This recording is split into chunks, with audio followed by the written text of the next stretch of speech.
Determine the logic levels at the following testing points.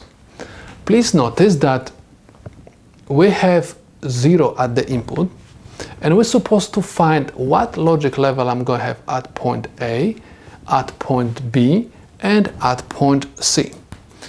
Let me remind you one more time. The truth table of the inverter says we have two combinations, 0 and 1, and output is the complement of the input. So if I had 0, I'm going to have 1. If I had 1 at the input, output is going to be 0. If I have 0 at the input, A is going to be 1. So I'm supposed to write that A is equal 1. If I want to find B, I have to invert this 1, and I'm going to obtain 0 over here.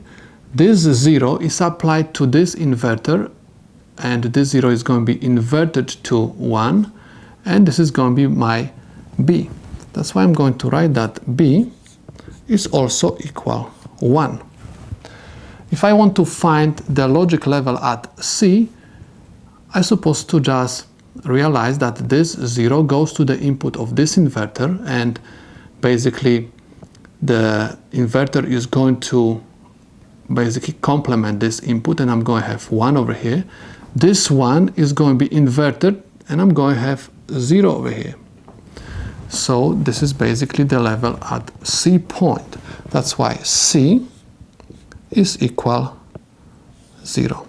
I'm going to have these logic levels at points A, B, C, and this is the solution to my problem.